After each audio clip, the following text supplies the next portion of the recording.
Hello friends. आज की इस वीडियो में हम कुछ एडवांस जर्नल एंट्रीज के बारे में जानेंगे।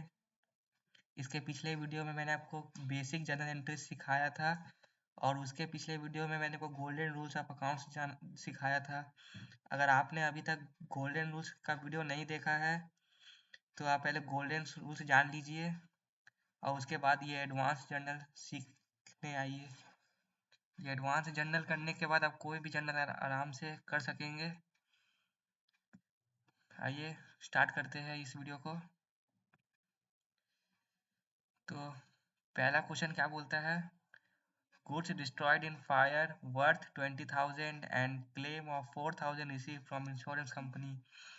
इस क्वेश्चन का मतलब है गुड्स गुड्स जो था वो फायर में डिस्ट्रॉय हो गया, कितना 20,000 का, और इंश्योरेंस कंपनी ने हमें 4,000 रुपया वापस कर दिए। तो इसका जर्नल एंट्री क्या होना चाहिए? आइए देखते हैं इसका जर्नल एंट्री क्या मैंने किया है। Goods destroyed account debit, insurance company account debit to purchase 20,000। क्यों? गुड्स जो था वो आउट हो गया, आउटफ्लो हो गया, तो परचेज को हम क्रेडिट करेंगे। कोई भी चीज़ जब बिजनेस से आउट होता है तो वो क्रेडिट होता है, तो हमें पता ही था। तो 20,000। गुड्स डिस्ट्रॉयड बाय फायर, वो तो 20,000 था, तो मैंने यहाँ 16,000 क्यों लिखा? क्योंकि लॉस हमें जो था वो इतना का ही हुआ है 16,000 का, और 4,000 जो है वो हमें तो इंश्योरेंस कंपनी से मिल गया, इसीलिए यहाँ 4,000 लिखा गया और ये 16,000। टोटल हमारा हो गया 20,000। और जब हम इसे ट्रांसफ़र करेंगे तो हम प्रॉफिट एंड लॉस अकाउंट में जब इसे ट्रांसफ़र करेंगे तो वहाँ लिख देंगे गुड्स डिस्ट्रॉयड बाय फायर 16,000। इतना ही हम वहाँ ट्रांसफ़र करेंगे। और जब हम बैलेंस शीट बनाते हैं तो ये 4,000 को हम बैलेंस शीट में कैरी फॉरवर्ड कर देंगे। ये तो बहुत बात की बात है, पहले तो जनरली सीखना है हमें। ये सब मैं आपको बाद में सिखाऊंगा कि इसे ट्रांसफ़र और बैलेंस शीट में कैसे ले जाते हैं। आइए दूसरा क्वेश्चन देखते हैं। Proprietor withdraw goods worth 2,500 and cash 2,500 for personal expenses.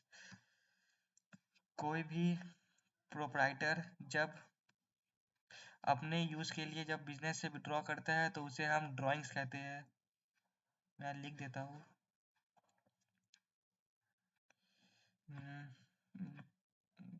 नहीं, यहाँ पे लिखा नहीं रहा है, आप सुन लीजिए।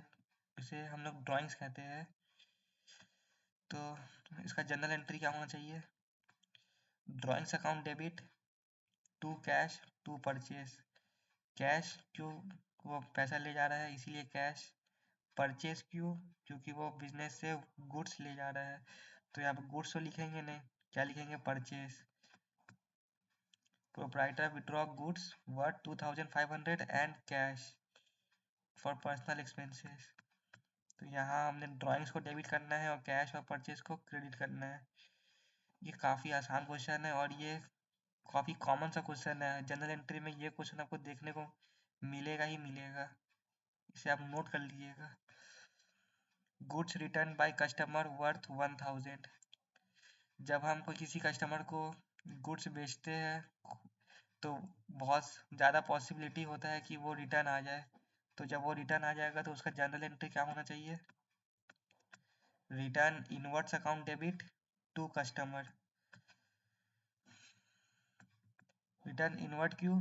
क्योंकि जिस वो जो गुड्स को वापस किया होगा तो वो वापस आ गया, तो व्हाट कम्स इन डेबिट, तो रिटर्न इनवर्ट्स अकाउंट डेबिट। और टू कस्टमर, क्योंकि क्यों कस्टमर क्यों? क्योंकि हमें कस्टमर का नाम नहीं पता है। अगर नाम पता होता तो हम यहाँ पे उसका नाम स्पेसिफाइड नाम लिख देते। तो टू कस्टमर 1,000 1,000। इसके पिछले दो जर्नल्स से मैंने नरेशन भी लिख दिया था। Being goods destroyed, being goods and cash withdrawn for personal use. तो तो तो अब नरेशन लिखना तो आप समझ ही गए होंगे नरेशन कैसे लिखते हैं। इसका नरेशन क्या होगा? Being goods return by customer. मैंने नरेशन लिखा नहीं है। तो 4 नंबर पढ़ते हैं। Goods return worth 600।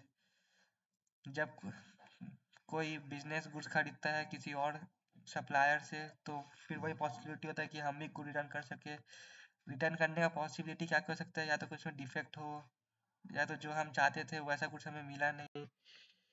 तो इसका नरेशन जनरल क्या होगा, creditor account debit to return outward. तो व्हाट गोज आउट, बिजनेस से गुड्स जा रहा है तो ये क्रेडिट हो गया। किसको जा रहा है, जिससे हमने खरीदा था, अगर नाम हमें पता होता तो हम यहाँ नाम लिख देते।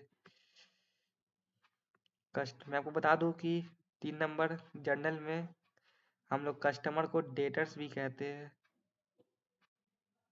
मैं लिख देता हूँ।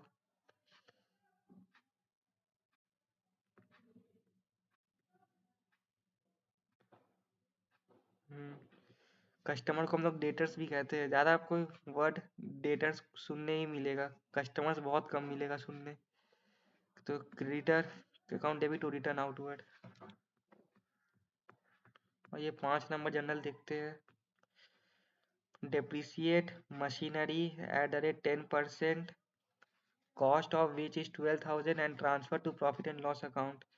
इस क्वेश्चन में हमें बोल रहा है, ये भी एक कॉमन कॉमन सा क्वेश्चन है, ये भी आपको बहुत सुनने को मिलेगा, सुनने को नहीं मतलब क्वेश्चन पेपर में देखने को मिलेगा। डेप्रिसिएट मशीनरी 10%, यहाँ पे पर एनम होगा।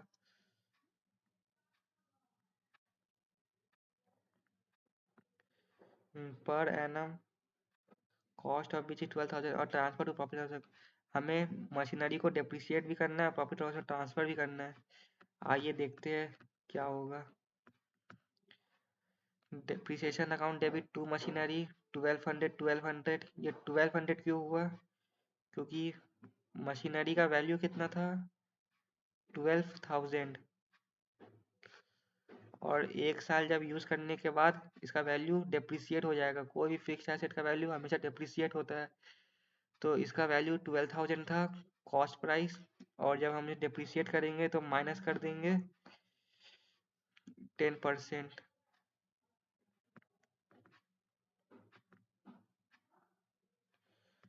तो ये हो जाएगा 1200 हो जाएगा।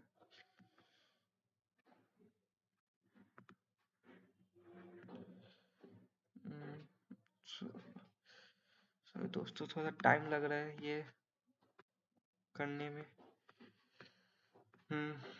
12,000 माइनस 10%, तो ये 1200 ही आएगा। और से फिर ट्रांसफ़र करना है, तो ट्रांसफ़र का एंट्री यहाँ है, profit and loss account debit to depreciation. जब आप कोई भी चीज़ को ट्रांसफ़र करते हैं तो जो भी लॉसेस होगा वो सब क्रेडिट साइड आ जाएगा। तो ये नॉमिनल अकाउंट हो गया, profit and loss account debit to depreciation. 6 number, a debtor become insolvent from his estate and 50% received out of 1 lakh. Friends, business में ऐसा होता है कि हमने किसी पर्सन को क्रेडिट में गुड्स बेचा और उससे पैसा नहीं मिला, और बाद में आगे पता चलता है कि वो पैसे देने के लायक ही नहीं बचा, वो इंसॉल्वेंट हो गया। तो वो जितना दे सकता है उतना देता है। तो यही क्वेश्चन का मतलब है, वो 1 लाख का जो गुड्स खरीदा था उसमें से वो 50% देगा। तो इसका 50% कितना होगा, 50,000 रुपये। तो 50,000 मिलेंगे। ये भी क्वेश्चन बहुत कॉमन है, इसको भी देख लीजिए। तो इसका क्या मैंने किया है, bad debts account debit. Bad debts account क्यों, क्योंकि 1 लाख में से हम 50,000 नहीं मिलेंगे, तो इसीलिए ये 50,000 डेबिट हो गया। कैश अकाउंट डेबिट क्यों, क्योंकि ये 1 लाख में से 50,000 रुपये मिल भी गए हैं, इसीलिए। टू डेटर्स, तो डेटर्स किस लिए, क्योंकि टोटल 1 लाख था। इस आदमी का अगर नाम पता होता तो वो नाम ही हम लिखते हैं, स्पेसिफाई नेम, तो वो पता नहीं है क्योंकि इसलिए डेटर्स 1 लाख।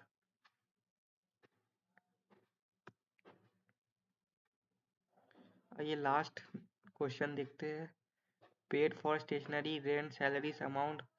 स्टेशनरी का 5,000, रेंट का 2,500, सैलरीज 10,000 इन कैश। ये क्वेश्चन भी बहुत कॉमन है, ये आपको हर एक जर्नल में देखने को मिलेगा। ये मैं ये 100% आपसे गारंटी से कह सकता हूँ। तो इस जर्नल को भी काफ़ी अच्छा से देखिएगा। Stationery account debit, rent account debit, service account debit. क्यों? ये तीनों ही नॉमिनल अकाउंट है, और नॉमिनल अकाउंट का तो रूल ही कहता है all expenses and losses are debit.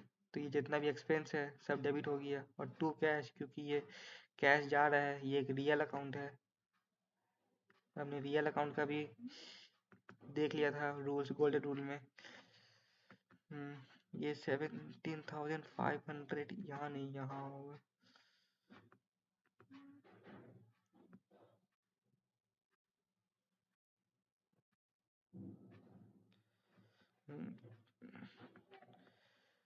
तो फ्रेंड्स, आज हमने कुछ एडवांस जनरल कुछ सीखा जो एग्ज़ाम्स में बहुत कॉमन है, वो मैंने आपको सिखा दिया। उम्मीद करता हूँ आप ये सारे जनरल एंट्रीज बड़े आसानी से और आसान भाषा में सीख गए होंगे। अगर आपको ये वीडियो अच्छा लगा हो, सब्सक्राइब करें।